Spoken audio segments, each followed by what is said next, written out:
கேள்விக்கு நான் முக்கியம்னு சொல்லி எவ்வளோ பாராட்டுறாங்க என்கிட்ட. உங்களை வந்து நான் எவ்வளோ முக்கியம் நினச்சி இந்த கேள்வி முக்கியம் இவர் பதில் சொல்லணும்னு நான் நினச்சேன். இது வந்து இதெல்லாம் நியாயமா? ஓகே. எல்லாரும் நான் சொல்கிறேனே, என் கூட இப்போது மம்தாவாக இருக்கட்டும், அபிராமியாக இருக்கட்டும், இல்லை என் கூட ஒர்க் பண்ண அத்தனை பேரோடையும் நான் ரொம்ப ரொம்ப அழகான ஒரு அனுபவம் எனக்கு இருக்குது வேலை செஞ்சதில் வந்து. அதனால் யாருக்கும் குறைச்சிட்டு இல்லை. ஸோ அந்த மாதிரி நினைப்பு எனக்கு கிடையாது. வேண்டாம் வேண்டாம் நீ ஒரு விஷயம்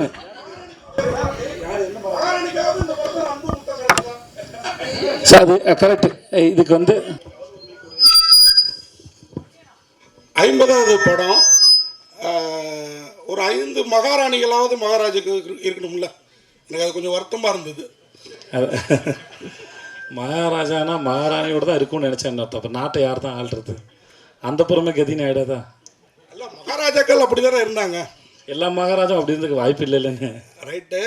இப்போ 50வது படத்துலேயே அந்த காலத்து மகாராஜா, 75வது 100வது படத்தில் முதல்வர், பிரதமர், கவர்னர், ஜனாதிபதி.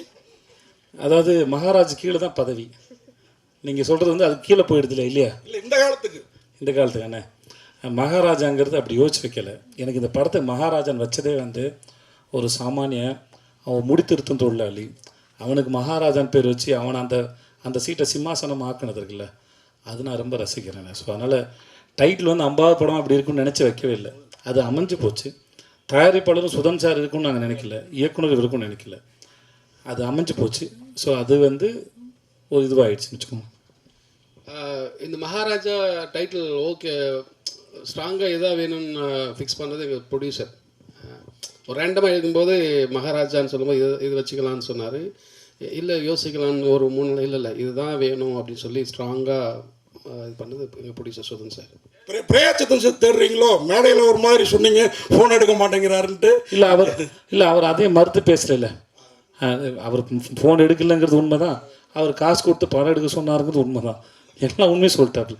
முக்கியமாக அவருக்கு நிஜமாக நித்தினுக்கு வந்து இன்னும் பேசவோ மறைச்சி பேசவோ தெரியல. நான் சொன்னேன், கொஞ்ச நாள் பழகிடும்டா, இன்டர்வியூலாம் பார்த்து கற்றுக்கூடா, மற்றவங்க இப்படிலாம் பேசணும்னு பார்த்து கற்றுக்கோன்னு சொல்லியிருக்கேன். அப்புறம் சார் விஜய் சார், அப்புறம் நீங்கள் காது எல்லார் காதையும் நீங்கள் இருக்கிறீங்க, ஆனால் உங்கள் காதில் கட்டு போட்டே இருக்குது அந்த ட்ரெய்லரில். ஆமாம் சார். அதான் சார் படம் வந்து பார்த்துட்டு சொல்லுங்கள் சார். ஆனால் என்கிட்ட சொல்லுங்கள் சார், மக்கள்கிட்ட சொல்லாதீங்க சார் ப்ளீஸ். விஜய் சார் ஒரு நிமிஷம் சார். சொல்லுங்கள் சார்.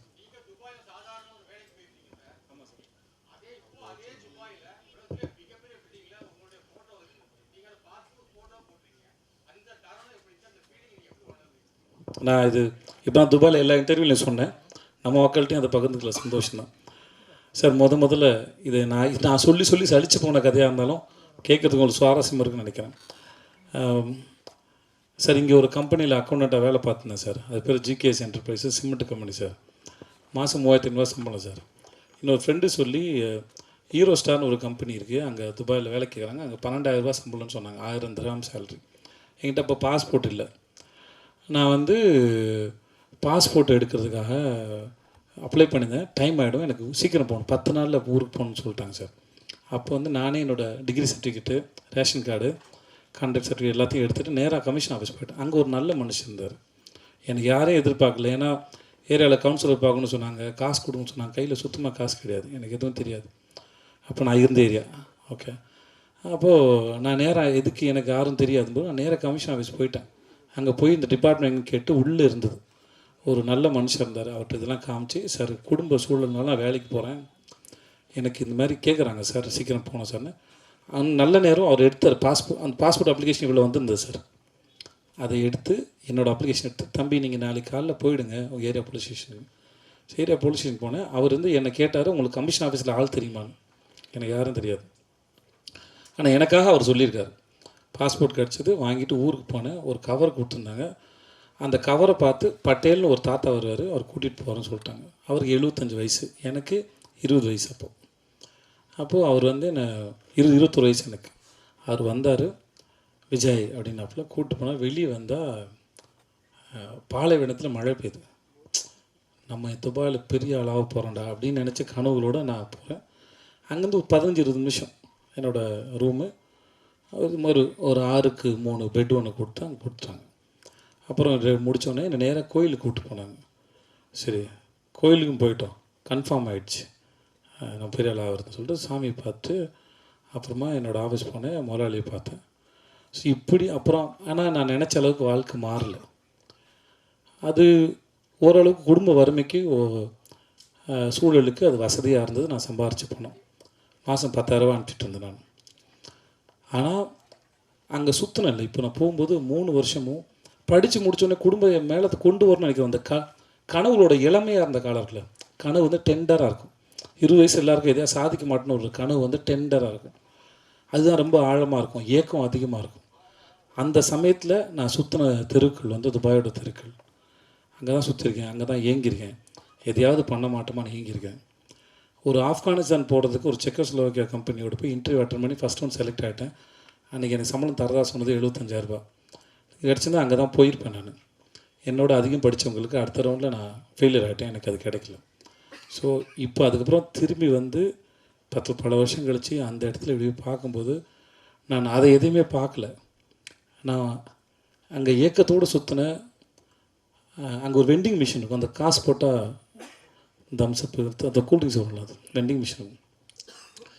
ஒரு திராம் வச்சு இதை செலவு பண்ணலாமான்னு வேணாமான்னு யோசிச்சுட்ருக்கேன். ஏன்னா அங்கேருந்து என்ன மாதிரி பல பேரோட நிலைமை அதுதான்.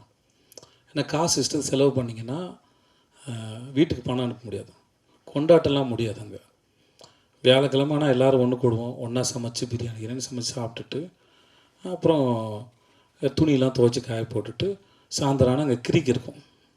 அந்த ஊரை பரதுபாய் தேரதபம் இருக்கும். அங்கே போய் சும்மா கொஞ்சம் இருந்துட்டு திரும்பி முடியும். இவ்வளோ தான் இருக்கும். ரூமை சுத்தம் பண்ணுறதும் பாத்ரூம் கழுவுறதும் சமைக்கிறதும் இவ்வளோ தான் வாழ்க்கை. அது இதை தாண்டி கனவு காண கூட நேரம் இருக்காது. ஸோ அந்த ஞாபகங்கள் தான் வந்துட்டு இருந்த ஒழிய எனக்கு இது தெரியவே இல்லை. இந்த இடத்துல இருக்கணும் பாரு. அப்போது அன்றைக்கி நான் ஏக்கத்தோடு சுற்றின அந்த நாள் வந்து எனக்கு சொல்லியிருக்கு, உனக்கு ஒரு நாள் பரிசு இருக்குடா இந்த இடத்துலன்னு. ஸோ ஒவ்வொரு நாள் பின்னாடி வேறு ஒரு நாளோட சேர்ந்து ஒரு முடிச்சிருக்கு. ஒவ்வொரு விதைக்கு பின்னாடி ஒரு பெரிய மரம் இருக்குது, அதில் நிறைய பறவைகளுக்கு கூடு இருக்குங்கிறது தெரியாதுல்ல, அது அந்த விதைக்கு தெரியாது இல்லையா? அதை போல தான் ஒவ்வொரு நாளையும் நான் பார்க்குறேன், நான் நினைக்கிறேன். சேதுண்ணா, ஆக்சுவலாக நடுவில் வந்து நீங்கள் வந்து ஹீரோவாக இருக்கும்போது மாதம் வந்து எல்லாத்தையும் பண்ணிகிட்டே இருந்தீங்க. அதுக்கப்புறம் திடீர்னு கேரக்டரைஸ் இறங்க ஆரம்பிச்சிட்டிங்க. எங்கே இறங்கினேன்னு சொல்லும்போது இது மாஸ்டர்லேருந்து எல்லாமே தனி அது இறங்கினது இல்லை. அது பேர் முதல்ல வந்து இறங்கினது இல்லை. கேரக்டர் வைஸ் போக ஆரம்பிச்சிட்டீங்க ஹீரோவாக. கண்டிப்பாக கிடையாது. அந்த அப்ரோச் இல்லைன்னு சொல்ல வரேன். நீங்கள் வில்லன் இல்லாமல் ஹீரோ இல்லை, தீமை இல்லாமல் நன்மையின் அருமை தெரியாது, வெயில் இல்லாமல் நிழல் தெரியாது. அவ்வளோதான் கணக்கே ஒழிய அது ஈக்குவல், அது பேலன்ஸ். என் கணக்கு அதுதான் ஒழிய நான் வில்லனாக பண்ணும்போது உங்களை எவ்வளோ என்டர்டெயின் பண்ணுறேங்கிறது ரொம்ப கவனமாக இருந்தேன். நான் வில்லனான் பண்ணி உங்களை போர் அடித்து ரொம்ப அவர்ஷன் க்ரியேட் பண்ணிட்டேன்னா நான் ஹீரோ நடிக்கிற படங்கள் அது பாதிக்கும். ஆனால் நான் வில்லன் அடிக்கும்போது எவ்வளோ தூரம் என்டர்டெயின் பண்ணலாங்கிறது தான் கணக்கு. என்னவாக இருந்தாலும் சரி, அது போகிற போக்கில் பண்ணலன்னு சொல்ல வரேன், வேறு ஒன்றும் இல்லை. இல்லை 50-50 வந்து எல்லாருக்குமே மிக முக்கியமாக தருணமாக இருக்கும். ஏன்னா 50வது படம் திரும்பி பார்த்தா அது பேசணும் அப்படின்னு இருக்கும். ஏன்னா இங்கே 40க்கு 40 அடித்த மாதிரி உங்களுக்கு 50க்கு 50 அடிக்கணும் அப்படின்ற ஒரு எக்ஸைட்மெண்ட் இருக்கும். அப்படி இருக்கும்பொழுது இந்த கதையில் இந்த 50வது படத்துக்கு இதை சூஸ் பண்ணால் நல்லாயிருக்கும் அப்படின்னு எதை வச்சு நீங்கள் இதை தோணுச்சு? முதல்ல சரி எதுன்னு இங்கே யாருக்குமே தெரியாது. அப்படி தெரிஞ்சால் எல்லாரும் சரியானதை கொடுத்துருவாங்க. அதனால் அந்த கணக்கு எங்களுக்கு தெரியாது. ரெண்டாவது, இந்த கதை கேட்கும்போது ஒரு டைரக்டரோட பேஷன். கதை யார் வேணால் சொல்லலாம், கதை யார் வேணால், அது எடுக்கிறவர்கிட்ட தான் இருக்குது. ஒரு கதையை எப்படி மக்கள்கிட்ட கொண்டு போய் சேர்க்க போகிறோம், மக்களின் ரசனை என்ன, டைரக்டரோட சாய்ஸில் தான் எல்லாமே இயங்குது அது. ஸோ எனக்கு இந்த டைரக்டர் ரொம்ப பிடிச்சிருந்தது. நான் குரங்கு பொம்மையை பார்க்கல, ஷூட்டிங் போகிறதுக்கு ஒரு 4 நாள் முன்னாடி 2 நாள் முன்னாடி தான் படமே பார்த்தேன். அப்போ தான் பார்த்துட்டு அவன்கிட்ட பேசினேன். மற்றபடி டைரக்டர் எனக்கு ரொம்ப பிடிச்சிருந்தது. ஸோ இந்த கதை நல்லா இருந்தது. அப்போது 50வது படமாக அனௌன்ஸ் பண்ணணும். இவர் சொன்னார், சுதன் சார் சொன்னார், சார் நானே பண்ணிடுறேன் 50வது படத்தை அப்படின்னு. எனக்கு 25வது படமும் நல்லா பண்ணி கொடுத்தார். எனக்கு அவர் மேலேயும் பெரிய நம்பிக்கை இருந்தது. ஸோ அப்படி தான் அமைஞ்சது. இது எந்த பிளானும் இல்லை. அப்புறம் எனக்கு வந்து 50வது படம் நல்லா ஓடணும்னு நினச்சா அப்போ 49, 51வது படம் என்ன எல்லா தயாரிப்புகளும் பணம் போட்டு எடுக்கிறாங்க. ஸோ எல்லா படமும் ரொம்ப முக்கியமான படம் தானே ஒழிய 50ங்கிறது ஒரு இந்த கடந்த அந்த பாதையை ஒரு ஞாபகப்படுத்துறதான்னு அதை தாண்டி வேறு உண்மை கிடையாது. எனக்கு அந்த எண்ணம் கிடையாது 50 நடிச்சிடணும், 100 பெருசாக ஓடிடணும். அப்படி பார்த்தா சீதக்காதிக்கு மாதிரி ஒரு படத்தை 25 படம் செலக்ட் பண்ணியிருக்க மாட்டேன். அந்த படம் வந்து நான் வர்றது 1/2 மணி நேரம் தான் வரேன் நான். ஆனால் ஒரு ஆர்ட் ஃபார்மோட ரெப்ரஸன்டேட்டிவ் அந்த கேரக்டர். கலை எந்த பாகுபாடும் இல்லாமல் எந்த வீட்டு பிள்ளையின் மீது கூட அது இறங்கும் அப்படிங்கிறது அந்த படம் சொல்ல வருது. அதுக்கு பணமோ பேரோ புகழோ பரம்பரையாக வர அறிவோ தெரியாது, எங்கே வேணால் இறங்கும் தான் அந்த படம் சொல்ல வந்தது. அப்படிப்பட்ட ஒரு படம் 25வது படமாக இருக்கிறதுல நான் பெருமை கொள்கிறேன். அது அந்த படத்தை நம்பினார்ல ஒரு தயாரிப்பாளர், அது வியாபார ரீதியாக பெருசாக போகாதுன்னு அவருக்கும் தெரியும். ஆனால் நல்ல படம், அது என்டர்டெய்னிங்கான ஃபிலிம் தான் அது. ஆனாலுமே அதை நம்பினார்ல, அது அவருடைய நம்பிக்கை. எனக்கு அந்த மாதிரி படம் கிடச்சது எனக்கு பெரிய சந்தோஷம். வேறு டைரக்ட் சார் ஆக்சுவலாக மகாராஜான்றது எப்பயுமே வந்து ஒரு அங்கே ஒருத்தர் கோல்டு வேணான்னு முடிவு எடுக்கிறேன். எனக்கே போர் அடிக்குது. ஸோ சில சமயம் ரொம்ப நல்லா இருக்க கதை அதை நிர்பந்திக்குது. விஷயம் என்ன ஆகிடுதுன்னா, வர எல்லாருமே உங்களுக்கு பேரம்பேத்தி இருக்கான்ற வரைக்கும் சொல்ல ஆரம்பிச்சிடுறாங்க. அப்புறம் அவங்களுக்கு புரிய வைக்க வேண்டியதாக இருக்குது. நானும் எதுக்கு அந்த கேட்டை ஓப்பனாக வச்சுருக்கேன்னா, சம்டைம்ஸ் ரொம்ப எக்ஸைட்டிங்காக இருந்துச்சுன்னா, ஒரு சில கதைகள் வந்து இப்போ மகாராஜா வந்து நான் வர்றதுக்கு முன்னாடி, இல்லைப்பா எனக்கு வேண்டாம், எனக்கு இல்லை ஒரு 16-17 வயசு பொண்ணு எனக்கு பொண்ணாக அடிக்கிற மாதிரி நான் அடிக்க வேணாம்னு சொல்லி வச்சுக்கோங்களேன், நான் இந்த கதையை மிஸ் பண்ணியிருப்பேன். ஸோ இந்த மாதிரி ஒரு அனுபவம் கிடைக்கும்போது அதை வந்து, ஏன்னா இதுக்கு மாதிரி தான் மேரி கிறிஸ்மஸ் பண்ணேன், அதில் ஒரு 30 வயசு ஆள் தான் நான் அதில். ஸோ நம்ம ஒரு சுதந்திரம் இருக்குல்ல, ஒரு ஆக்டராக நான் வந்து ஒரு லாக் பண்ணிக்காமல் இருக்கிறதுல ஒரு ஃப்ரீடம் இருக்கிறதா நான் நினச்சிக்கிறேன். நான் அதனால் அந்த கேட்டை இன்னும் திறந்து வச்சுருக்கேன், வேறு ஒன்றும் இல்லை. விஜய் சேதுபதி சார் 50 படத்தில் வெற்றி தோல்வி நிறைய பார்த்துருக்கீங்க. 100 கோடி 200 கோடி 1000 கோடி வரைக்கும் பார்த்துருக்கீங்க. அந்த சமயத்தில் உங்கள் மனநிலை எப்படி இருக்கு அந்த வாரம்? அதே மாதிரி தோல்வி 200 கோடி 1000 கோடிலாம் பார்க்கவே இல்லை நான். உங்கள் வசூல் அண்ணே நீங்கள் வாட சொல்லிடுறீங்க நினச்சிக்கிறாங்கண்ணே. உண்மையாக அண்ணே எங்கள் பிரச்சனைலாம் நீங்கள் வந்து கேட்டிங்கன்னு வச்சுக்கோங்களேன், எனக்கு எவ்வளோ பேமெண்ட் பெண்டிங்கு, என்னெல்லாம் நடந்ததுன்னு இது வசூல் அதை சொன்னேன்னு வச்சுக்கோங்க. சொன்னது போடாத செக்கு, கேட்காத காசுலாம் கணக்கு கேட்டிங்கன்னா நிஜமாக ஆச்சரியமாக இருக்கும். என்னதான் இருந்தாலும் படம் எடுக்க வராங்கல்ல, நம்புகிறாங்கல்ல, அதை மதிக்கிறேன். வருத்தமாக இருந்தாலும் ஒரு படம் எடுக்க வராங்கன்ற நம்பிக்கையில் தான் அது பண்ணுறோம். அவ்வளோதான். நீங்கள் என்ன கேட்டீங்க? வெற்றி தோல்வி அந்த மனநிலை எப்படி இருக்குது? வெற்றி வரும்போது அந்த வாரம் உங்கள் மனநிலை எப்படி இருக்குது? சில படங்கள் எதிர்பார்த்த அளவுக்கு போகலை, அந்த வாரம் மனநிலை ஏதாவது நீங்கள் காரணத்தை அனலைஸ் பண்ணி முடிச்சிடலாம், வேறு ஒன்றும் கிடையாது. இப்போ சில சமயம் வந்து முன்னாடி தெரிஞ்சிடும், வேறு காரணம் வேறு ஒருத்தரால் படம் உருவாச்சுன்னா ஒருத்தர் தவறுது. ஒரு படம் பண்ணுறதுக்கு நிறைய பேர் தேவைப்படுறாங்க, தான் சூழல் தேவைப்படுது. அனலைஸ் பண்ணி பார்த்துட்டு அடுத்த முறை தப்பு பண்ணக்கூடாது அப்படின்னு மட்டும் நினச்சிக்கிறோம், அவ்வளோதான் இருக்க வழியா, மற்றபடி இல்லை. சரியாக இருந்தாலும் ஏன் இது நடந்ததுன்னு தெரிஞ்சுக்கிறதும், சரியில் இருந்த தவறு. இப்போ 96 வந்து பெரிய ஹிட் ஆச்சு. அன்றைக்கி நைட்டு வந்து பிரேம் சார் நான் ஃபோன் பண்ணேன், எல்லோரும் என்னை பாராட்டினாங்க. ஆனால் 11 மணி இருக்கு நான் பேசினேன். சார் நான் எங்கெல்லாம் கேரக்டர் விட்டு வெளியே போகணுன்னு நீங்கள் நினைக்கிறீங்க சார்? அவரும் ஒரு 5 இடம் சொன்னார். அது தெரிஞ்சுக்கிறது தான். அது ஒன்று வெற்றி அடைஞ்ச உடனே அது எல்லாம் சரி அப்படின்னு நான் நம்புறதில்லை. ஜெனரலாக அது நல்லதும் இல்லை. வெற்றியும் தோல்வியும் காரணத்தை ஆராய்ந்து பார்ப்பது சிறப்பதுன்னு நான் நினைக்கிறேன். ஸோ அவ்வளோதான், வேறு ஒன்றும் இல்லை சார். புதுப்பேட்டையில் தொடங்கி மகாராஜா 50 படங்கள் முடிச்சிட்டிங்க. தயாரிப்பாளர், ஸ்கிரிப்ட் ரைட்டர், டிஸ்ட்ரிபியூட்டர் எல்லாமே பண்ணிட்டீங்க. நான் டிஸ்ட்ரிபியூஷன் பண்ணல சார். இல்லை, மேற்கு தொடர்ச்சி மலை வழங்கின நான் ப்ரொடியூஸ் பண்ண தயாரிப்பாளர். சரி, ஓகே. இப்போ டைரக்டர் விஜய் சேதுபதியை எப்போ பார்க்க போகிறோம்? நிஜமாக ரொம்ப ஆசை இருக்குது, உண்மையாக மாற்றுக்கிறதுல ஆசை இருக்குது. இன்னும் கொஞ்சம் பயம் இருக்குது, ஏன்னா அது சாதாரணமான வேலை இல்லை. இது ஒரு நாள் புரியும் போது நான் ட்ரை பண்ணி பார்த்துருவேன். ஆனால் ரொம்ப ஆசை இருக்குது. எனக்கும் வந்து கதை சொல்ல தெரியணும், அதை அந்த அந்த ஃப்ரேமுக்குள்ளே கதை சொல்ல தெரியணும், அந்த அறிவு வரணும். சேகரிக்கிறேன், புரியும் போது நான் வந்துடுவேன். அறிவு என்பது ஒரு கர்ப்பத்தை போன்றது, என்னைக்கா ஒரு நாள் டெலிவரி ஆகிடும், அது கரெக்டாக வச்சு நான் நினைக்கிறேன். சார் ஹலோ ஐயா, இந்த 50 படத்தில் இந்த ஓடிடியில் பண்ணியிருக்கீங்கள நடுப்புற, அதுவும் சேர்ந்துருக்கா அதில்? எனக்கு எது ஓடிடியில் வந்ததுன்னு தெரியல. ராஜு அனுப்பலாமா தெரியல. இல்லை கணக்கு எதுலாம் சேர்த்து போட்டாங்கன்னு தெரியல. அதான் இல்லை, நான் கெஸ்ட் ரூம்லாம் எடுக்கல, என்னென்ன கணக்கு வச்சுருக்காங்கன்னு தெரியல. அனுபவம் சேர்த்து ஆனால் சேர்ந்துருக்கும் தான் நான் நினைக்கிறேன், தெரியல. பட் ஆனால் கணக்கு ஆளுங்க போடும்போது அது சேர்ந்தா இருக்கா?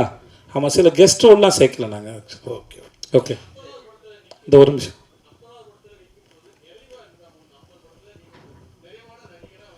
சார் நிறைவு அடையலை சார். நிறைவு அடைஞ்சிட்டா அது முடிஞ்சு போச்சுன்னு அர்த்தம் சார். அது ஸ்டேட்மெண்ட்டுக்காக சொல்லலை சார். இன்னமும் ஒரு முறையும் கேமராமேன் நிற்கும்போது நிறைய கேள்வி நமக்கே இருக்குது சார். அது சில சமயம் பல நடித்து முடிச்சதுக்கப்புறம் இப்போ நம்ம டிஜிட்டல் இருக்கிறதுனால சார், ஃபிலிம் இல்லை சார். அதனால் வந்து சில சமயம் வேறு ஆங்கிள் அப்ரோச் பண்ணலாம், கேட்கலாம் முடியுது. ஒரு பெர்ஸ்பெக்டில் ஒரு சீன் அப்ரோச் பண்ணி முடிச்சுட்டு இதுக்கு வேறு ஒரு ஆங்கிள் தோணுது, அதையும் ட்ரை பண்ணி பார்த்துலாமான்னு தோணுது, போஸ்ட்டில் வச்சுக்கலாம். மேரி கிறிஸ்மஸ் எனக்கு அந்த மாதிரி நிறைய அனுபவம் இருந்தது. நான் ஸ்ரீராம் சாரோட நடிக்கும்போது ஒரு 4-5 சீனுக்கு ஒரு 2-3 வேரியேஷன்ஸில் நடித்தோம் நாங்கள். ஸ்ரீராம் சார் எப்படின்னா, அவர் ரொம்ப ஓப்பனாக இருப்பார். அதனால் விஜய் எனக்கு நீங்கள் பண்ணிவிடுங்க, இது நல்லாயிருக்கு, அதையும் பண்ணிவிடுங்க, நல்லாயிருக்கு, நான் எடிட்டிங் டிசைட் பண்ணிக்கிறேன்னு சொல்லுவார் அவர். ஸோ அந்த மாதிரிலாம் நிறையா இதெல்லாம் கிடைக்கும். ஸோ எவ்வளோ கலை என்பது அதான், எவ்வளோ தேடினாலும் எவ்வளோ தோணினாலும் அது அது அது அமிர்தம், அது வந்துக்கிட்டே தான் இருக்கும், அது வந்து குறையாது. அது ஸோ அதனால் அந்த அந்த எக்ஸ்பீரியன்ஸ் தான் ரொம்ப அழகு. ஒரு ஸ்டேஜுக்கு மேலே தன்னிறைவு அடையதில் இல்லைன்னு நினைக்கிறேன் ஆர்ட் ஃபார்ம் பொறுத்த வரைக்கும். அதை நீங்கள் எக்ஸ்பீரியன்ஸ் மட்டும் தான் உங்களை வந்து என்ஹான்ஸ் பண்ணுவோம், இல்லை என்கரேஜ் பண்ணுவோம், இல்லை அதை வாழ்கிறத சுவையை வந்து ரசிக்க வைக்கும் நான் நினைக்கிறேன். விஜய் சேவி சார், நீங்கள் நடித்த 50 படத்தில் தனிப்பட்ட முறையில் பிடிச்சிங்கன்னா கடைசி விவசாயி எனக்கு, ஆண்டவன் கட்டளை, சூப்பர் டீலக்ஸ், அந்த மாதிரி நீங்கள் ரொம்ப ரசித்து பண்ண படம் என்ன படம்? ரொம்ப கஷ்டப்பட்டு மன ரீதியாக உடல் ரீதியாக பண்ண படம் என்ன படம்? இல்லை நீங்கள் சொன்ன படம் கடைசி விவசாயம் இருக்குல்ல சார், ரொம்ப கஷ்டம் சார். அது ஸ்பிரிச்சுவல் வந்து உணர்றது இல்லையா சார், அதுக்கு பெரும் காலம் எடுக்கும். அது ரொம்ப கஷ்டப்பட்டேன், அதை தொடுறதுக்கு ரொம்ப கஷ்டப்பட்டேன். அதை நான் வந்து ஸ்பிரிச்சுவாலிட்டி வந்து அவ்வளோ சாதாரண விஷயம் நான் நினைக்கிறேன். நான் எல்லாத்தையும் சரண்டர் பண்ணி அப்படியே ஏற்றுக்கிற ஒரு தன்மை வரணும். அது எனக்கு இன்னும் வாழ்க்கையில் வரல. ஆனால் அது பெர்ஃபார்ம் பண்ணும்போது அது ஃபேக்காக பண்ணிடக்கூடாது, ரொம்ப மெனக்கெட்டேன். ஓரளவு நான் தொட்டான்னு நினைக்கிறேன். அது பண்ணும்போது எனக்கு எப்படின்னா, அங்கே மக்கள் வந்து என்னை நம்பினாங்க. நான் விபூதி இங்கே வச்சுருந்தேன், இப்போ அந்த சுருக்கு பேர்லேருந்து அடிச்சுன்னா கையில் விபூதி வந்துடும், உள்ளே கை விடுது, இப்படி அடித்தாலே வந்துடும். வரிசையில் நின்று என்ன வர வேணும்னு கேட்பேன். மழை பெய்யணும், மழை பெய்யும், காடு நல்லா இருக்கும் போங்க, அடுத்து என் புள்ள நல்லா இருக்கும், புள்ள நல்லா படிக்கும் போ, அப்படின்னு எல்லாம் விபூதி பூசிவேன் நான். அது நான் வந்து மனசார தான் நான் அதை செஞ்சேன். நான் அந்த கதாபாத்திரம் ரொம்ப ரசித்தேன். நான் எழுதுனத மணிகண்டன் கேட்டேன், எப்படி தலைவர் இதை எழுதுனீங்க அப்படின்னு. ஸோ அது ரொம்ப கஷ்டமானது. சூப்பர் டீலர்ஸும் சாதாரணமான விஷயம் இல்லை. அது ரொம்ப அது குமாரராஜான்னு அந்த ஒரு மாபெரும் அந்த டைரக்டர் இல்லாட்டி அந்த மாதிரி கதையை வேறு யாரும் நம்பி நான் போயிருப்பேனான்னு கூட எனக்கு தெரியாது. ஏன்னா அந்த படம் நான் என்ன நம்பி போகவே இல்லை. பாலகுமார் ரொம்ப கஷ்டப்பட்டிருக்கேன். நிறைய படம் இருக்குது. அது சில சமயம் உங்களுக்கு படமாக தெரியாது, சில சீனில் போய் நிற்கும்போது எம்டி ஆகிடும். ஒரு இடம் இரவி பண்ணும்போது காத்திட்டு நான் கேட்டிருக்கேன். ஒரு சீன் பாபி அடித்து கொள்கிற சீன் ஒன்று இருக்கும். அன்றைக்கி எனக்கு வாழ்க்கையிலையும் பிரச்சனை இல்லை, ஒன்றுமே இல்லை. ஆனால் நடிக்க வரல, அன்றைக்கி நடிக்க வரல. நான் சொன்னேன், தலைவா நடிக்க என்னன்னு தெரியல, வரல தலைவா, மைண்டில் ஒன்றுமே இல்லை தலைவா, வீட்டில் சண்டை இல்லை, எந்த பிரச்சனையும் இல்லை தலைவா, கடன் தொல்லை இல்லை, ஆனால் ஏன் தெரியல தலைவா, மைண்டு ரொம்ப எம்டியாக இருக்குது, இன்றைக்கி ஒரு நாள் மட்டும் என்னை பொறுத்துக்கிட்டு எதாவது காப்பாற்றுங்கன்னு. அன்றைக்கி வேறு சீன் எடுத்தார், அந்த சீன் எல்லாம் அடிக்க முடியல.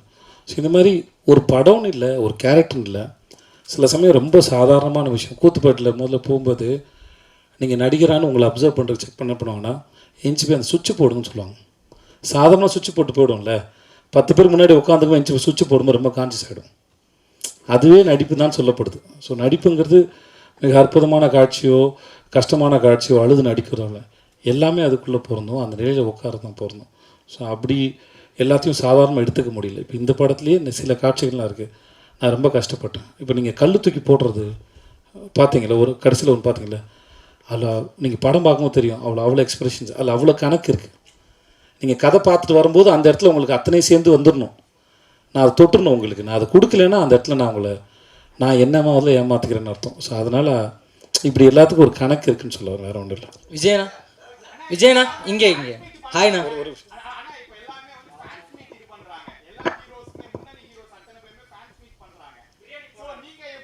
யார், நாகராஜா? ஓகே.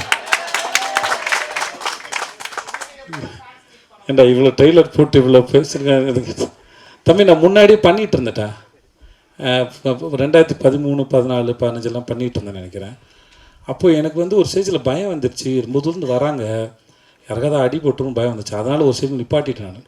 எல்லோரும் வேறு ஊர்லேருந்து வராங்களா, வேனில் வராங்க, இதுக்காக மற்றவங்க யாருக்கும் அக்கறை இல்லை அப்படி சொல்லி தயவுசெஞ்சு அப்படி எடுத்துக்காதீங்க. என்னுடைய சொந்த பயம் அது. அதனால தான் ஆடியோ லான்ச்சுங்க யாரையும் கூப்பிட்றதில்ல, அங்கேருந்து பாருங்கள் போதுமானதான்னு இருக்கும், அந்த மாதிரி ஒரு காரணம். அப்புறம் எல்லோரும் பண்ணுறதுனால பண்ணணுமான்னு தெரியல. நான் ஒவ்வொரு ஷூட்டுக்கும் எங்கேயாவது வருவேன் இல்லையா, அந்த ஊர் பக்கத்தில் இருக்கவங்களாம் வந்துருங்க, நான் அங்கேயே ஃபோட்டோ எடுத்து அங்கேயே மீட் பண்ணிக்கிறேன் எல்லாரையும் கம்ஃபர்டபுளாக, நீங்கள் அது வரைக்கும் அவங்கவுங்க வேலையை பாருங்கள் அப்படின்னு சொல்கிறேன். இதுதான் எனக்கும் என்னோடய ஃபேன்ஸில் வந்து கம்ப்ளைண்ட் சொல்கிறாங்க. நீ கேட்குற அதையே எனக்கும் என் ஃபேன்ஸ் கேட்குறாங்க, எதுக்கு எங்களை மீட் பண்ண மாட்டேங்கிறாரு மற்றவங்கள மாதிரின்னு. நான் மீட் பண்ணுறேன், அங்கே வரும்போது மீட் பண்ணிக்கிறேன், இதுக்கும் தனியாக இப்படி ஒன்று பண்ணணுமான்னு ஒரு கேள்வி இருக்குது, அதனால் பண்ணுறதில்ல, வேறு எந்த ரீசனும் இல்லை. ஹாய்ண்ணா. விஜயண்ணா இங்கே ஒரே ஒரு கொஸ்டின்.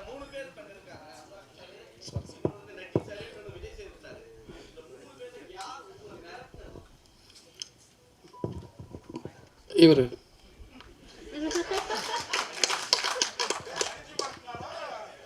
விஜயண்ணா ரெண்டும் பண்ணார். விஜயண்ணா அனுராக் சார். ஆக்சுவலி இவர் தான் சார் எல்லாம் மிரட்டினாப்பில் பாருங்க மிரட்டின அனுராக் சார். ஆனால் அனுராக் சார் அவர் எப்படிப்பட்ட டேரக்டர் நீங்கள் பார்த்துருப்பீங்க, அவர் கூட வேலை பண்ணணும்னு நினச்சிருப்பீங்க. இப்போ அவர் எப்படிப்பட்ட ஆக்டருங்கிறதும் உங்களுக்கு தெரிஞ்சிருக்கு. சூப்பரான ஆக்டருங்க. அவர் கூட நீங்கள் கதை பண்ணணும்னு ஏதாவது டிஸ்கஸ் பண்ணியிருக்கீங்களாண்ணா அவர் டைரக்ஷனில்? நானே கேட்டேன். நான் மும்பையில் ஒரு ஒரு ஒரு ஃபங்க்ஷன் இப்போ ஒரு பார்ட்டியில் ஒன்று மீட் பண்ணோம். அப்போ அவர் படம் கென்னடின்னு ஒரு படம் இருக்குது, பார்க்க வரியான்னு எனக்கு கேட்டார். என்னை முதல்ல ஹிந்தி படத்துக்கு அப்ரோச் பண்ணது அவர் தான் 2016 வாசன் பாலன் ஒரு டேரக்டரோடதுக்காக. அப்போது படம் காமிச்சார்.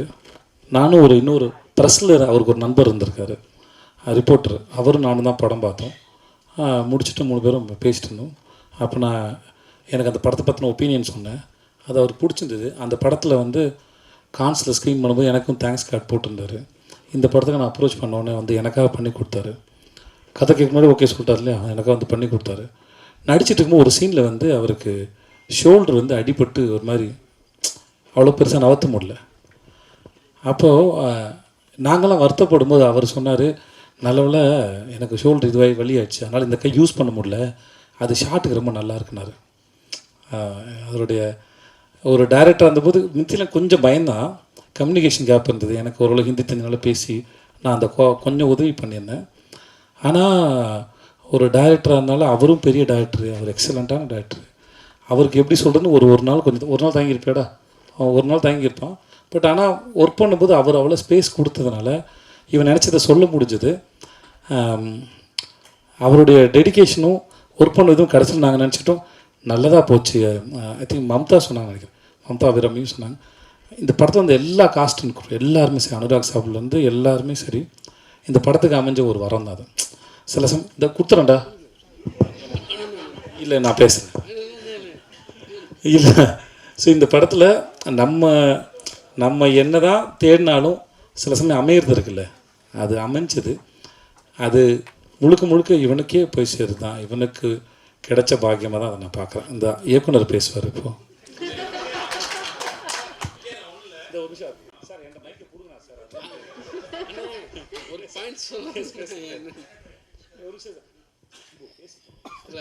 அனுராக் சார் ஒரு சீனில் படியில் விழணும். அவர் பாடி ரொம்ப ஃபேட்டாக இருக்கும். நமக்கு அது ரொம்ப சார் நீங்கள் லைட்டாக விடுற மாதிரி பண்ணிக்கோங்க, டூப் வச்சு மேட்ச் பண்ணிக்கலாம் அப்படின்னு சொல்லி நமக்கு அது தெரியல, ரொம்ப பிடிச்ச மனுஷன்றனால ஒரு மாதிரி ஒட்டிக்கிட்டு குழந்த மாதிரியே ஒட்டிக்கிட்டு அவர் பார்த்துட்டு ஏதோ பண்ணிகிட்டு இருந்தேன். கேமரா சரி சும்மா படுங்க சார், சும்மா ஒரு கியூ மட்டும் கொடுங்க அப்படின்னா டப்புன்னு விழுந்து புரண்டிட்டாரு.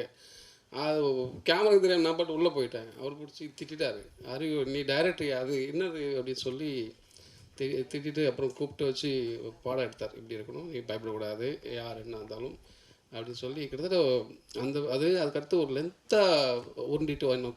அண்ணன் சொன்ன மாதிரி கை உடஞ்சி போச்சு. கொஞ்சம் தூரம் மட்டும் வாங்க சார், நீ நடந்து வந்தலான்னா அது இல்லை, நீ உனக்கு என்ன தேவையை எடுத்துக்கலாம்னு சொல்லிட்டு உருண்டிட்டே வந்துட்டுருக்காரு. தவழ்ந்து வந்துட்டு இருந்தார். அது ஒரு இதுவாக இருந்தது. நம்ம பெருசாக பார்த்த ஒரு ஆள் என்ன இப்படி இது பண்ணுறாரா அப்படின்னு அந்த அந்த எமோஷனை எப்படி எனக்கு சொல்ல தெரியல. ஏதாவது ஒரு விஷயம்னா தப்பானா அண்ணா என்ன சொல்லி அண்ணன் வச்சுருப்பேன். அண்ணன் இல்லாத சீனில் ரொம்ப கஷ்டப்பட்டேன். ஒரு நிறைய இடங்கள் கூட உதவி பண்ணிகிட்டே இருந்தார். ரொம்ப நன்றி. விஜய் சேதுபதி 2 கொஸ்டின் உங்கள்கிட்ட. ஆக்சுவலி ஃபாரினில் போய் வேலை பார்க்குறவங்களுக்கு தான் சொந்த மண்ணோட அருமை தெரியும் அப்படின்னு சொல்லுவாங்க. அதுமாதிரி நீங்கள் அதர் லாங்குவேஜில் போய் நிறைய மூவிஸ் பண்ண ஆரம்பிச்சிட்டிங்க. ஸோ நீங்கள் தமிழ் சினிமாவோட அருமையை அங்கேருந்து பார்க்கும்போது என்னென்ன விஷயங்கள் ஹைலைட்டாக தெரிஞ்சுது, எந்தெந்த விஷயங்கள்லாம் உங்களுக்கு சார் தமிழ் சினிமாவில் இதெல்லாம் இருக்குது அப்படிங்கிற மாதிரி நீங்கள் சொல்லலாம்? முதல்ல எனக்கு இன்னமும் அந்த அளவுக்கு சென்ஸ் வரல. ஏன் சொல்கிறேன்னா இன்னமும் அந்த மொழியும் கலாச்சாரம் முழுசாக புரியல. இன்னும் நாங்கள் கன்வின்சிங்காக நடிக்கிறான்னு கூட எனக்கு தெரியல. ஆனால் மக்கள் என்னை ஏற்றுக்கிறாங்க. அவங்க மக்கள் செல்வன்னு சொல்லும்போது நல்லாயிருக்கு கேட்குறதுக்கு. நம்ம ஆளுங்களை புரிந்து தமிழ் பேசுகிறோம், நமக்கெல்லாம் புரியும் போது என் மொழி தெரியாதவங்க கூட என்னை அப்படி சொல்லி அட்ரஸ் பண்ணும்போது கேட்குறது நல்லாயிருக்கு. பட் எனக்கு என்னென்னா இன்னும் நான் அதை பண்ணுறதே கன்வின்சிங்காக பண்ணல. அது ஒரு நாள் பண்ணதுக்கப்புறம் தெரியும். மற்றபடி இது உலகத்தில் எங்கே போனாலும் ஒன்று தான், கதை சொல்லப்படுது, கதாபாத்திரம் வழியாக சொல்லப்படுது. அது அந்த இடத்துல அந்த மண்ணில் வாழ்கிற மக்களுடைய உணர்வுகளை பதிவு பண்ணுது. இட்ஸ் டாக்குமெண்டேஷன் நான் நினைக்கிறேன். மற்றபடி எனக்கு எந்த இன்னொரு கொஸ்டின். ஆக்சுவலி 50th மூவி அப்படின்னா நீங்கள் கடந்து போகிறேன் அப்படின்னு நீங்கள் சொன்னீங்க. ஆனாலும் மோஸ்ட்லி ஹீரோஸ் என்ன பண்ணுவாங்க அப்படின்னா கமர்ஷியலாக, கலர்ஃபுல்லாக, ஒரு மாதிரி ஃபன்னாக, ஈவன் போஸ்டர்லாம் ரிலீஸ் ஆச்சு அப்படின்னாக்கா அவ்வளோ ஒரு ஸ்டைலிஷ்ஷாக இருக்கும். பட் ஏன் நீங்கள் வந்து இந்த 50வது படம் மகாராஜாவாக இருக்கணும்னு நினச்சிங்க? ஈவன் நீங்கள் நினச்சிருந்தா கூட இது 51 மாற்றிருக்கலாம். என்ன ஒரு ஆக்டராக ஒரு அந்த எந்த பாயிண்ட் ஆஃப் வியூவில் இது 50வது படம்? நீங்கள் 50வது படம்னு உங்கள் மனசில் நிற்கணும், உங்களுக்கு பிடிக்கணும், உங்களை இம்ப்ரெஸ் பண்ணணும்னு நினச்சேன். ஸோ அதுக்கு இந்த கதை சரியாக இருந்தது. நான் மனசில் ஒரு விஷயத்தை வச்சுக்கிட்டு அதுக்கு தேடினா செட் ஆகுமான்னு எனக்கு தெரியல. ஏன்னா அதுக்கு பெர்ஃபெக்டாக ஒன்று கிடைக்குமான்னு தெரியாது. இதுவும் தென்கட்சி கோசோம்னு கதையிலே ஒரு கதை கேட்டிருக்கேன், அதில் வந்திருக்கோம். பெர்ஃபெக்ஷன் என்பது உங்கள்கிட்ட யார் எதிர்பார்க்கணும் அவங்க மனசில் ஒரு ஓவியம் இருக்கும், அதை போல் ஓவியத்தை வரைஞ்சிட்டிங்கன்னா அது பேர் பெர்ஃபெக்ஷன் சொல்லுவாங்க அப்படின்னு ஒரு கதை சொல்லியிருப்பாரு. ஸோ அந்த மாதிரி என் மனசில் ஒரு விஷயத்தை வச்சுக்கிட்டு அந்த மாதிரி ஒருத்தர் படம் பண்ண நினச்சேன்னா அது தேடி டயர்ட் ஆகிடும், வயசாகிடும். இவர் கொண்டு வந்து ரொம்ப சிறப்பாக இருந்தது. இதுவே 50வது கட்டுன்னு நினச்சி தான் அந்த பண்ணுறது. சேதனா இது ஐ சார் நீ ஒரே நிமிஷம் ரம்னாக்கு. ஓகே, வேறு கேள்வி. அப்படி ஒன்றும் இல்லை தலைவா. இதுவே இன்னமும் சொல்கிறேன் தலைவா, எனக்கு எப்பயாரோட அந்த மக்கள் சில வந்து எடுத்துடணும் தலை ஆசைப்படுறேன். அதுவே பட்டம் வேணும் தான் தோணிட்டு இருக்கு. அறிவு தான், அறிவு வந்துச்சுன்னா பிரச்சனையே இல்லை. அறிவு இருக்கணும், அது பொறுப்பு இல்லை. எவ்வளோ பேருக்காக சேர்ந்து சிந்திக்கிற ஒரு வேலை இல்லையா, அவ்வளோ அசால்ட்டாக நான் எடுத்துக்க மாட்டேன். அதனால் எனக்கு அறிவு வந்துச்சுன்னா நான் ஓப்பனாக சொல்கிறது எனக்கு எந்த ஆட்சேபனையும் இல்லை. எனக்கு அதை பற்றின சென்ஸ் இருக்கும். ஆமாம், இவ்வளோ பேருக்கு பதிலாக நம்ம முடிவு எடுக்கிறோம், அவங்க வாழ்க்கை தீர்மானிக்கிறோமோ, ஏதோ ஒன்று பொறுப்பு இருக்குன்னா அதுக்கான சிந்தனையும் அறிவும் அரசியலும் தெரிஞ்சால் மட்டும்தான் நான் செய்யணும்னு நினைக்கிறேன். மற்றபடி வேறு யார் மேலே எனக்கு எந்த ஒப்பீனியன் கிடையாது. செல்வண்ணா என்னன்னா இப்போ வந்து இன்னும் 2 கேள்வி முடிச்சுக்கலாமா? முடிச்சுக்கலாமா? இப்போ வந்து சேதுனா வந்து 2 வருஷத்துக்கு முன்னாடி வந்து ரொம்ப சோஷியலாக இருப்பாங்க, எல்லாரையும் வந்து டக்குன்னு மீட் பண்ணுவாங்க, அதெல்லாம் ஒரு விஷயம் போயிருந்தது. இப்போ வந்து சமீப காலமாக வந்து உங்களை மீட் பண்ண முடியல, உங்களை வந்து ஏதாவது ஒரு ஃபோட்டோ ரிலீஸ் பண்ணுறது கூட கொஞ்சம் கஷ்டமாக இருக்குது அப்படின்னு சொல்லிட்டு ஒரு டூ வீக்ஸ் முன்னாடி, ஒரு லாஸ்ட் வீக் முன்னாடி கூட ஆர்கே வெள்ளிமேகம் ஒரு படத்தோட டைரக்டர், அவர் வந்து 4 படம் மலையாளத்தில் பண்ணியிருக்காரு. அவர் வந்து உங்ககிட்ட வந்து ஒரு டைமும் உங்கள் சைடில் கேட்குறாங்க, யாரும் வந்து ரெஸ்பான்ஸ் பண்ணலையா. அவர் என்ன ஒரு வார்த்தை சொல்கிறாருன்னா, அவர்கிட்ட என்னங்க ஒரு ஃபோட்டோ தான் கேட்க போகிறோம், 4 சென்ட் இடமா கேட்க போகிறோம்னு சொல்லிட்டு வெளி மாநிலத்துலேருந்து வந்து உங்களை வந்து கொஞ்சம், ஆனால் வந்து உங்களுக்கு ரொம்ப பிடிச்ச ஒரு டேரக்டர். அவர் என்ன சொல்கிறாருன்னா, எனக்கு ரொம்ப பிடிக்கும், வேறு யாரையும் நான் மீட் பண்ணவே போகலை, அவரை மட்டும் நான் போய் பார்க்கலான்னு போகிறேன், உங்கள் சுற்றி உள்ள ஆளுகள் வந்து யாரும் மீட் பண்ண விட மாட்டார். அவர் ஒரே வார்த்தை சொல்கிறார், நான் அவர்கிட்ட வந்து 4 சென்ட் இடமா சொல்லட்டுமா? 4 சென்ட் என்ன தெளிவாக சொன்னது புரியும். அதான் எனக்கு எனக்கு புரிஞ்சிச்சு. நான் இதுக்கு பதில் ஒன்றும் இல்லை. ஏன்னா ட்விட்டரில் போய் பார்த்தீங்கன்னா தெரியும், என் படங்களோட மற்றவங்க படம் தான் அதிகம் ரிலீஸ் பண்ணியிருப்பேன். நீங்கள் கம்பேர் பண்ணி பாருங்கள். இது இன்னொரு ஹீரோவுடைய வேறு யாராவது, நீங்கள் நான் பேர் சொல்லக்கூடாது, வேறு ஒரு 5-6 ஹீரோக்கள் யாராவது எடுத்துக்கோங்க, அவங்க எவ்வளோ மற்ற படங்கள் ரிலீஸ் பண்ணியிருக்காங்க, நான் எவ்வளோ ரிலீஸ் பண்ணியிருக்கேன்னு பாருங்கள். அப்புறம் ஒரு ஸ்டேஜுக்கு மேலே சொல்லுவாங்க, நான் வர எல்லாத்தையும் பண்ணிகிட்டு இருந்தேன், சிலது வந்து நல்லா இல்லாததையும் பண்ணிகிட்டு இருந்தேன். அப்போ சில பேர் கம்ப்ளைண்ட் பண்ணாங்க, நீங்கள் பண்ணாதீங்க, அதை நம்புகிறோம் நாங்கள் அப்படின்னு சொன்னாங்க. அதனால் ஓரளவு எங்களுக்கு பிடிச்சதை பண்ணிகிட்ருப்போம். 2வது அண்ட் 3வது, இவங்க சொன்னோன்னே மீட் பண்ண முடியாத சூழல் எல்லாருக்கும் இருக்கும்ல. நான் ஊரில் இருந்துருக்க மாட்டேன், வெளியே போயிருப்பேன், ஏதாவது ஒன்று இருக்கும் இல்லையா. அவர் எப்படி அவர் வேலைகள் பிஸியாக இருப்பாரோ அந்த மாதிரி நானும் என்னுடைய வேலைகள் பிஸியாக இருப்பேன். நிறைய பேர் நிஜமாக நேரம் கிடையாது தான், இருந்தாலும் நான் மீட் பண்ணி சந்தித்து ஃபோட்டோ எடுத்து தான் இருக்கேன். அதுக்கு உதாரணமாக நீங்கள் கடந்த 1 மாதமாக, ரொம்ப நாள் முன்னாடி போனேன், கடந்த 1 மாதம் இல்லை 2 மாதமாக நான் எத்தனை படங்கள் ரிலீஸ் பண்ணிருக்கேன்னு பார்த்தீங்கனாலே உங்களுக்கு தெரியும். என் நண்பர் ஒருத்தர் வந்து அவருடைய இது ரிலீஸ் பண்ண சொல்லி கொடுத்தாரு. நான் போஸ்டர் பார்த்தேன், போஸ்ட் நிஜமாகவே எனக்கு கன்வீன்சிங்காக இல்லை, ஆனால் இந்த படம் வேணாமே அப்படின்னு அவர்கிட்ட சொல்லியிருக்காங்க. ஸோ எனக்கு பிடிக்கணுங்கிறது தான் கணக்கு ஒழிய, மற்றபடி சினிமாவில் இருக்கிறதுனால என் படத்தை மட்டும் ப்ரொமோட் பண்ணணுன்ற அவசியம் எனக்கு கிடையாது. என்னுடைய பாப்புலாரிட்டி இன்னொரு படத்துக்கு ஓரளவு லிஃப்ட் பண்ணணுன்னா அதை செய்யணுங்கிறது தான் எண்ணம். நீங்கள் கூச்சமாக இருக்கு, நீங்கள் ஷூட்டிங் ஸ்பாட்னா பரவாயில்ல, ஏர்போர்ட்டில் கேட்கும்போதெல்லாம் அது இப்போ அங்கே உட்காந்து எல்லாம் கொடுத்துடணும். அங்கே எல்லோரும் நிறைய பேர் போயிட்டுருக்காங்க, வேறு மொழி பேசுகிறவங்க, என்னடா அவன் எல்லாருமே கிஸ் வச்சுன்னு நீங்கள் மாட்டாங்களா, அது தவிர வேறு ஒன்றும் இல்லை. சேதனா ஒன்றும் இல்லை. ஆக்சுவலி நான் வந்து ஒரு 2K கேட்டேன். ஸோ எங்களை மாதிரி இருக்கிற எல்லாருக்குமே ஒரு சின்ன ஆசை, அதை நான் உங்ககிட்ட கேட்கணும் அப்படின்னு ஆசைப்பட்றேன். ஸோ இதற்கு தானே ஆசைப்பட்டாய் பாலகுமாரா, நடுவில் கொஞ்சம் பக்கத்துக்கான அந்த மாதிரி படங்கள்லாம் இப்போது நாங்கள் எல்லாருமே பயங்கரமாக எக்ஸ்பீரியன்ஸ் பண்ணுறோம், ரொம்ப பிடிச்சிருக்கு. ஸோ ரீசெண்டாக அந்த மீம் பேஜஸில் நீங்கள் பார்த்துருப்பீங்கன்னு நினைக்கிறேன், அந்த சாங்ஸ் எல்லாம் ரெகுலராக போட்டுட்ருக்கேன். ஸோ அந்த மாதிரி படம் உங்ககிட்ட இருந்து எப்போ நான் எதிர்பார்க்கலாம் அடுத்து? எனக்கு இதற்கு தானே ஆசைப்பட்டாய மாதிரி எனக்கு ஏதாவது ஒரு படம் வேணும். இல்லை சார், நானும் எல்லாருக்குமே இல்லை, நானும் எதிர்பார்க்குறேன். இல்லை என்ன, நீங்கள் அந்த படம் நடிக்க ரொம்ப ஜாலியாக இருக்கும், இன்ஹிபிஷன்ஸே இருக்காது, நீங்கள் வந்து ஜாலியாக இருக்கும். எனக்கு அம்மே இல்லை, இப்போ பாலகுமாரன் வந்து அமைஞ்சது அமையணும், அதான் சொல்கிறேன், அமையணும். அது இப்போ எழுதுனவங்க மட்டும் நம்பினா பத்தாது, நடிக்க போகிற நான் நம்பினதான் என்னை நம்பி படம் பார்க்க வர உங்களுக்கு நான் சரியாக கொடுக்க முடியும்னு அர்த்தம். அப்போ அதே மாதிரி ஒன்று எழுதிட்டு வந்தால் அது நடக்காது. அது ஒரு மூடு, வேற ஒரு மூட்லேயும் அதை கொடுக்கணும். சார் 2 வச்சுக்கலாம். அடுத்து ஆனால் அந்த படம் பார்க்குறப்போ என் வயசு 15, அப்போ நீங்கள் சொன்னது எதுவுமே புரியலை, ஆனால் இப்போ எல்லாமே புரியுதுங்கிறத மட்டும் பதிவு பண்ணிக்கிறேன். Okay, thank you. ஒரே நிமிஷம் இருங்க சார்.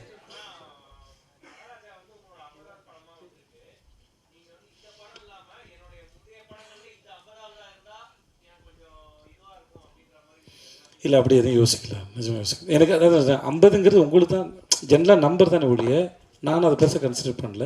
எல்லா படத்தோட வெற்றி முக்கியம். கடைசியாக முடிச்சுக்கலாம் சார். சார் ரொம்ப நேரம் அது கேளுங்க சார், ஒரே நிமிஷம் இருங்க. இவர் ரொம்ப நேரமாக ஒரு பெரிய மனுஷன் கேட்டே இருக்காப்புல சார், பதில் சொல்லிக்கிறேன், நீங்கள் கேளுங்க. மொத்தமாக வெள்ளை கலர் டை அடிச்சு வந்துருக்கீங்கன்னு நினைக்கிறேன், இல்லைண்ணே?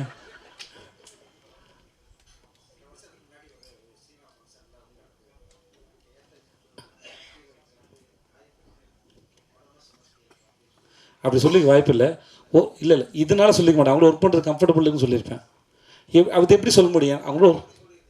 ஓகே,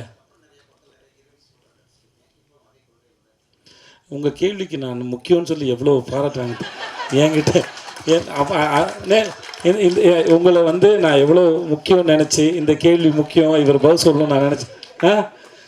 இது வந்து இதெல்லாம் நியாயமா? ஓகே, எல்லாரும் நான் சொல்கிறேனே, என் கூட இப்போ மம்தாவாக இருக்கட்டும், அபிராமியாக இருக்கட்டும், இல்லை என் கூட ஒர்க் பண்ண அத்தனை பேரோடையும் நான் ரொம்ப ரொம்ப அழகான ஒரு அனுபவம் எனக்கு இருக்குது வேலை செஞ்சதில் வந்து. அதனால் யாருக்கும் குறைச்சிட்டு இல்லை. ஸோ அந்த மாதிரி நினைப்பு எனக்கு கிடையாது. வேண்டாம் ஒரு நிமிஷம்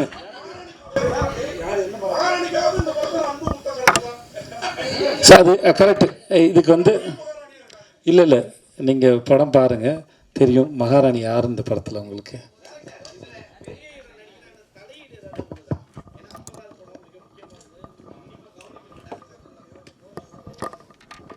அதெல்லாம் இல்லைங்க. எனக்கு நான் எல்லாருக்கிட்டையும் சொல்கிறது தான், எனக்கு இந்த கம்ஃபர்டபுள் வேணும், நான் எல்லாத்தையும் சொல்லணும்.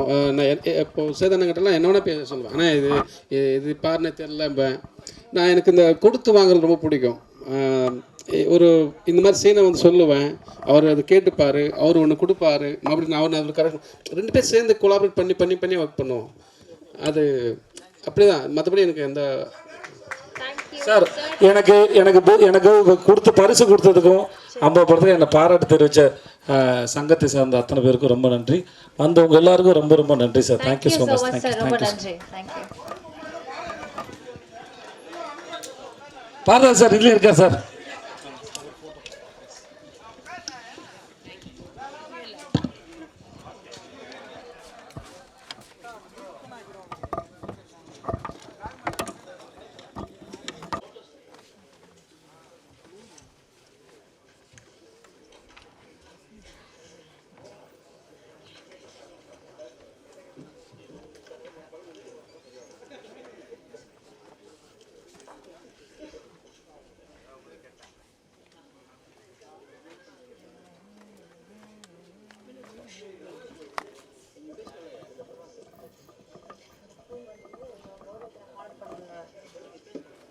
எஸ், ஃபோட்டோஸ் எடுத்தாச்சா? எஸ்.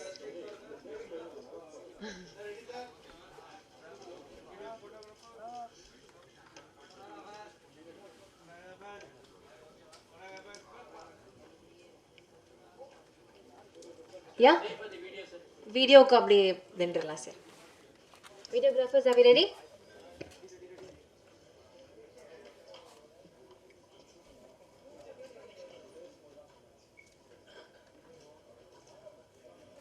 S, thank you. இப்போ you can sit down sir. இப்போ வந்து தமிழ் திரைப்பட பத்திரிகையாளர்கள் சங்கத்திலிருந்து சங்க நிர்வாகிகள் நம்மளுடைய விஜய் சேதுபதி அண்ணனை வந்து கௌரவிக்கணும் அப்படின்னு ஆசைப்பட்டிருக்காங்க. ஸோ ப்ளீஸ் ஸ்டேஜுக்கு வாங்க.